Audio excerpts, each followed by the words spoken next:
Demikian tadi kata sambutan mewakili dari Sayyidul Bait Bapak Kusman berserta keluarga besar yang telah disampaikan oleh yang terhormat Bapak Ratang KS. Untuk selanjutnya mari sama-sama kita simak dan kita dengarkan tausiah yang akan disampaikan oleh yang terhormat Bapak Ustadz Ahmad Suwanto.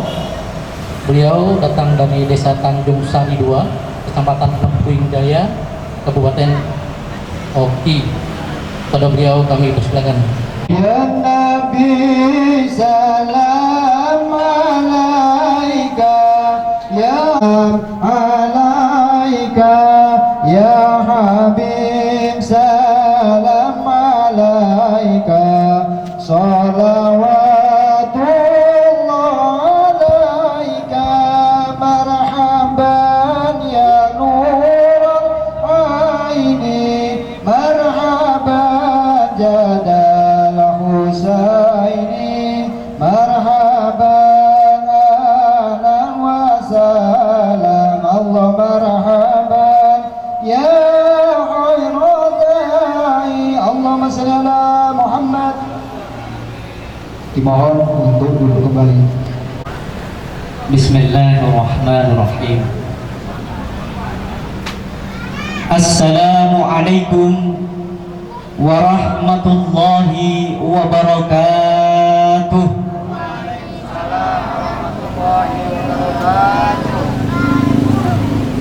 Alhamdulillahil azizil wadud.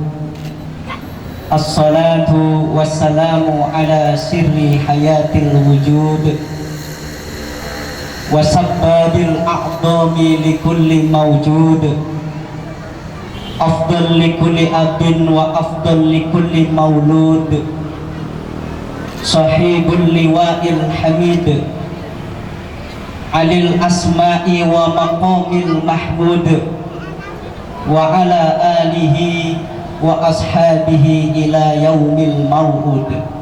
Imul hakim. Amma ba'du. Yang saya hormati kepada para alim, para ulama, tokoh agama, tokoh masyarakat, juga tokoh adat di Kelurahan 3 Ilir, Pak Tusnake, di Kota Palembang. Yang saya hormati kepada beliau Bapak Kiai Sambang yang hadir, yang sudah datang pada saat ini. Yang saya hormati seluruh tokoh agama yang ada di 3 Ilir ini, yang tidak bisa saya sebut satu persatu karena belum kenal, Pak. Kalau sudah kenal tak sebut, belum kenal saya jamak saja. Kemudian kepada Bapak Lurah atau Bapak Kepala Desa kalau di tempat saya, beserta seluruh perangkatnya yang hadir, Bapak Kaur, Bapak Kasih, Ketua BPD beserta anggota, Bapak RK atau Kepala Dusun, Bapak RT, seluruh RT yang hadir, beserta Ibu Marini AMD, sekeluarga besar.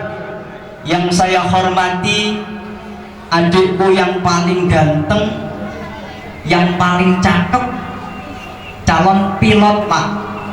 Tadi tak tanya cita-citanya mau jadi apa, Bu? Dia jawabnya pingin pilot. Nah, artinya siap kapal terbang ini bapaknya.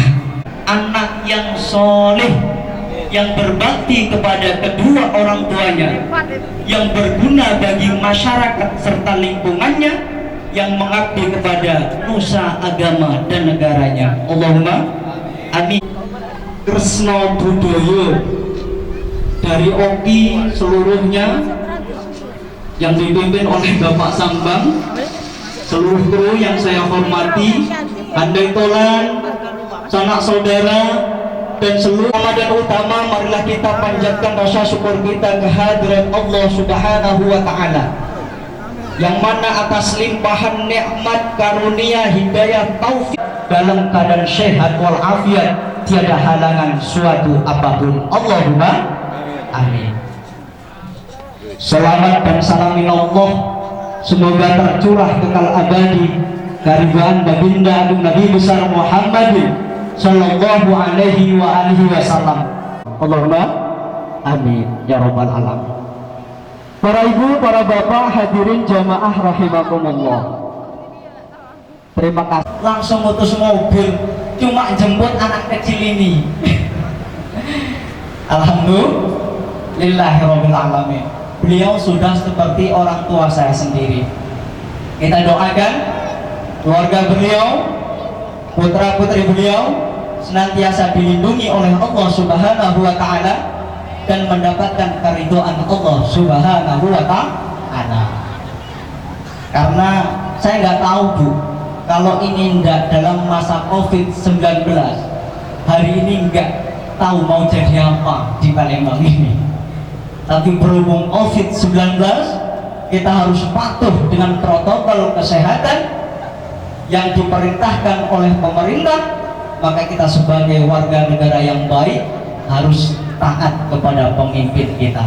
Mudah-mudahan upaya pemerintah yang memutuskan rantai dari penyebaran virus COVID-19 ini diberikan hasil yang positif dari Allah Subhanahu wa taala, sehingganya masyarakat bukan hanya di Palembang tapi di Indonesia bahkan di seluruh dunia yang berjuang melawan COVID-19 hari ya rabbal alamin. Para jamaah hadirin rahimakumullah, ini sudah hampir jam 10 ya. Tadi ini karena ada Kresna Budoyo ngajinya ini tidak lama Pak. Cuman nanti nomor telepon tak tinggalin. Alamat tadi sudah dibaca ya kan? Nah, itu. Terima kasih. Para ibu, para jamaah rahimakumullah. Ada nikmat dunia tapi sering kita lupakan. Apa saja? Kata orang Jawa itu Bu, ada nikmat sandang, pangan, papan, kendaraan, anggaran, keselamatan, dan kesehatan. Apa sandang itu? Sandang itu kita telah dicukupi oleh Allah Subhanahu wa taala dengan pakaian kita ini. Ada yang datang di walimah ini tidak pakai pakaian? Tak ada. Tidak ada kan? Bahkan setiap ada walimah pasti ganti pakaian. Ramai online, sibuk dengan pesanan ibu-ibu ini, mulai dari kebayanya minta seragam sama bapaknya. Coba kalau zaman dulu ibu-ibu ini pakainya daster yang maaf ngomong kelengnya sobek, itu yang sudah ada cemitinya 14. Karena apa? Untuk mencukupi kebutuhan saja sudah sulit. Ini nikmat yang setiap hari kita pakai, diberikan oleh Allah, sering kita lupakan. Makanya bersyukur itu hukumnya wajib. Allah Subhanahu wa taala mewajibkan syukur. Jadi umat yang tidak mau bersyukur oleh Allah Subhanahu wa taala dapat ancaman. Fir alal balai falyatlub roban siwai falyakhruj min tahti samai. Ini ancaman dari Allah Subhanahu wa taala. Orang yang tidak mau bersyukur terhadap nikmatku, kata Allah, yang tidak mau bersabar terhadap cobaanku, maka carilah Tuhan selain aku. Ibu bisa cari Tuhan selain Allah? Bapak bisa? Kemudian bukan hanya itu saja, kamu keluarlah dari bawah langitku. Padahal kita hidup di bawah langitnya Allah Subhanahu wa taala.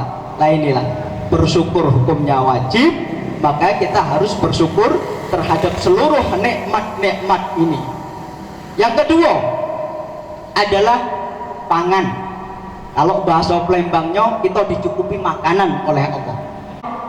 Jual ikannya susah sana kemari, belum kerawo-rawonya banyak duri. Untuk apa? Untuk menyukupi makan. Tapi sekarang banyak orang sakit karena kebanyakan makan. Betul tidak? Hamburger dimakan, sate dimakan, gado-gado dimakan, otak-otak dimakan, apa lagi?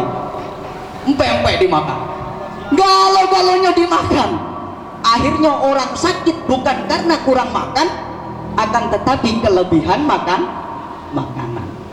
Nah, syukurilah kita yang diberikan kecukupan oleh Allah Subhanahu wa Ta'ala, bisa makan apa saja.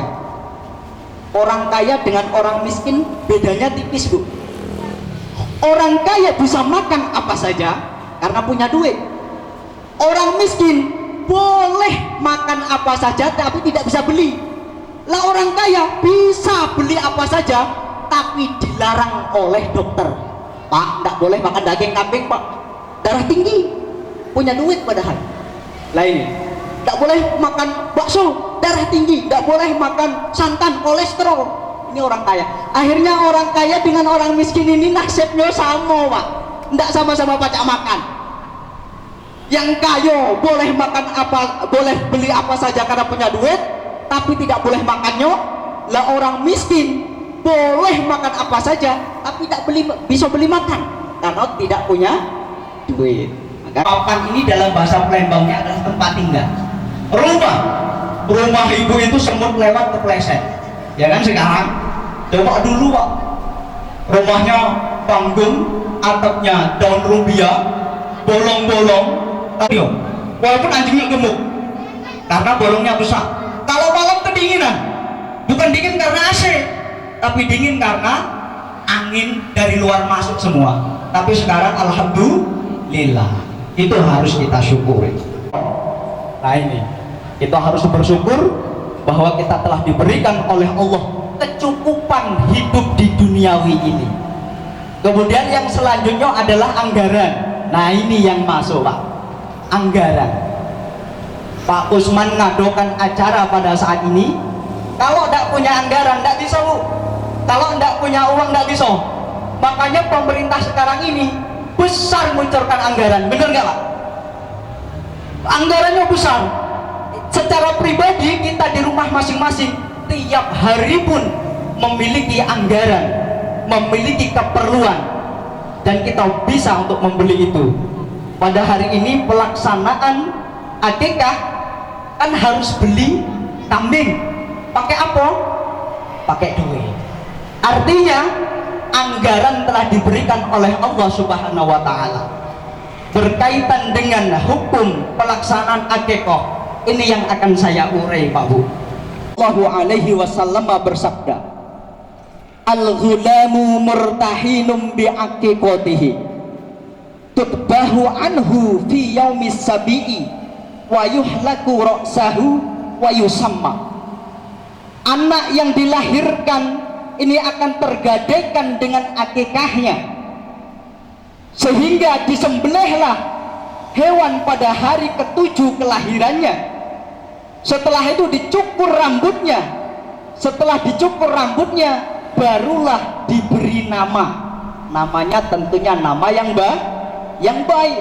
Seperti adik ini, Panji Faiz Al-Hanif.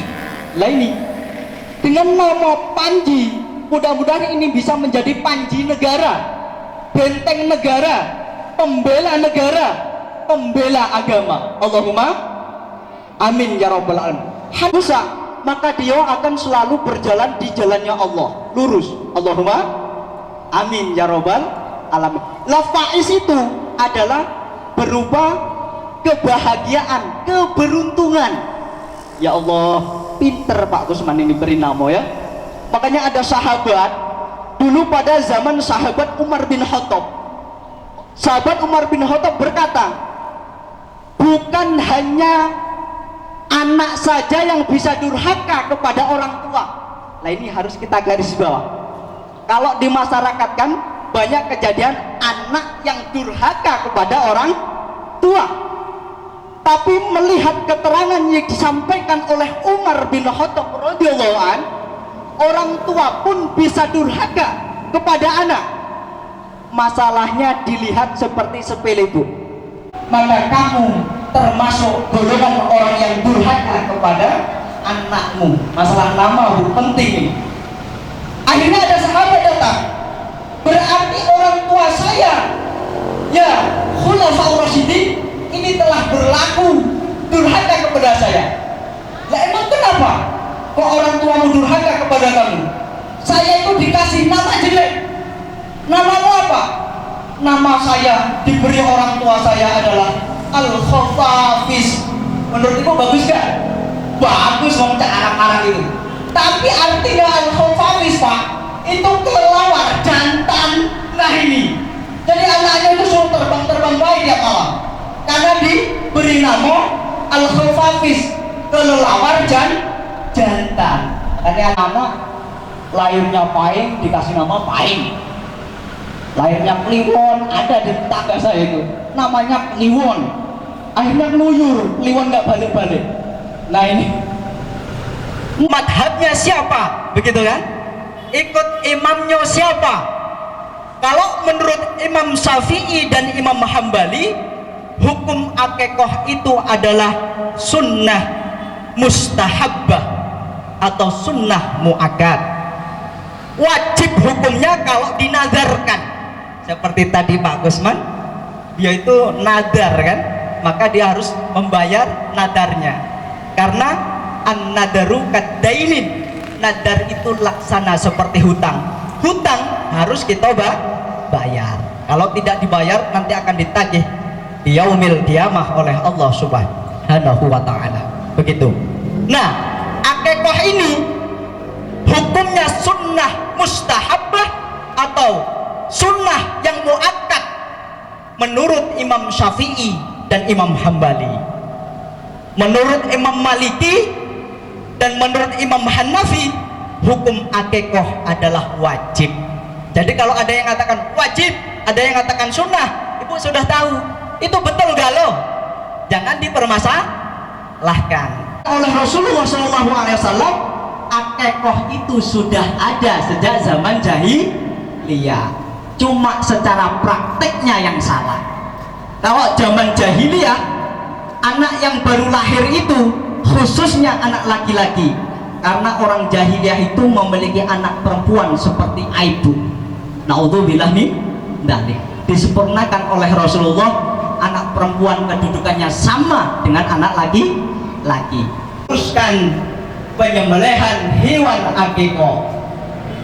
Untuk anak laki-laki boleh 2, kalau tidak mampu 1 juga boleh. Bisa nyembelih kambing lagi, alhamdulillah. Bisa perempuan juga alhamdulillah. Karena tidak ada secara nas akikoh harus laki-laki atau kurban harus laki-laki. Panjenengan semua cari di kitab fikih, baik fikih salaf maupun fikih kontemporer, semuanya akan berpendapat sama, karena tidak ada nas yang mengatakan harus laki-laki. Bisa boleh 2 untuk anak laki-laki, betina semua boleh, Pak. Yang penting umurnya dari hewan akikoh itu yang disyariatkan oleh agama, itu yang harus kita lakukan. Ada yang laki-laki 1. Apa dasarnya yang laki-laki 1? Kok boleh disembelihkan hanya 1 ekor saja? Rasulullah Shallallahu Alaihi Wasallam menegaskan dalam hadisnya, Bismillahirrahmanirrahim. Aqta Rasulullah Shallallahu Alaihi Wasallam anil Hasan wal Husaini kapsan. Nabi Muhammad Shallallahu Alaihi Wasallam menyembelih hewan akikoh untuk cucunya yang bernama Hasan Husain, masing-masingnya adalah 1 ekor domba. Hasan 1, Husain 1. Makanya jangan diributkan. Kok bisa 2?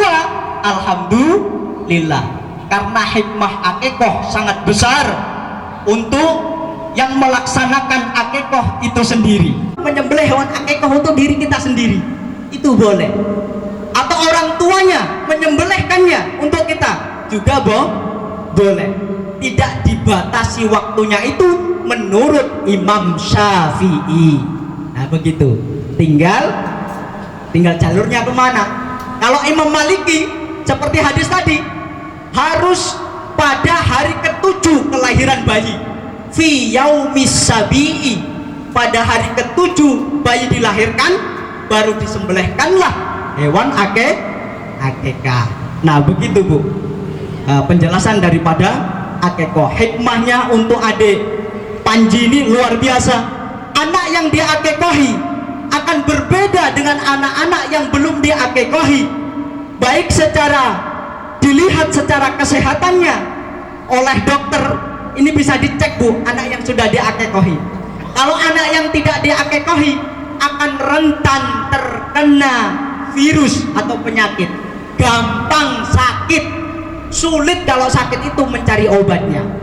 Tapi kalau anak yang diakekahi, fa insya Allah ini sudah dibuktikan oleh para dokter, para medis, anak yang diakekahi secara batin oleh Allah Subhanahu wa Ta'ala sudah dijaga kesehatannya. Walaupun sakit, nanti akan mudah mencarikan obatnya. Cenderung anak yang diakekahi ini akan memiliki EQ yang luar biasa, daya ingat yang tajam, anaknya cerdas. Kita doakan adik Pak Ais ini menjadi anak yang cerdas nantinya, bisa meneruskan generasi umat Islam, bangsa, pemerintah yang ada di kota Palembang ini. Allahumma amin ya robbal alamin. Belum nanti hikmahnya yang ada di akhirat.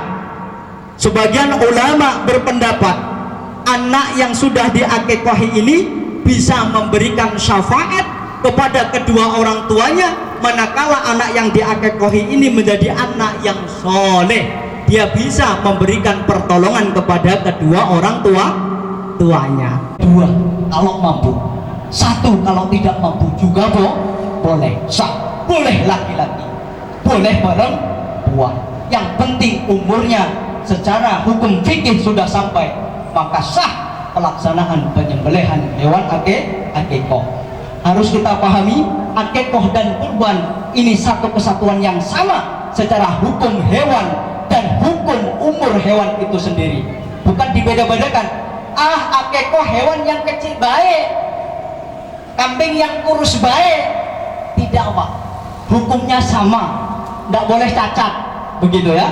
Ada hewan yang kupingnya hilang 1, tidak sah untuk akekah. Untuk kurban tidak sah. Tanduknya hilang 1, untuk akekah tidak sah. Untuk kurban apalagi tidak sah. Begitu Pak ya, sedikit yang saya sampaikan, karena nanti akan disambung lagi oleh Krisna Budoyo. Dari saya awal hingga akhir ada kesalahan, kehilafan, saya mohon maaf yang sebesar-besarnya. Kalau tidak puas silahkan ngebel Pak Kusman saja Pak, nanti di pengajian umum saja. Pada Pak Kusman sekeluarga besar, saya mohon maaf yang sebesar-besarnya. Saya akhiri, usikum wa nafsi bitaqwallah, ihdinas syiratal mustaqim. Wassalamualaikum warahmatullahi wabarakatuh.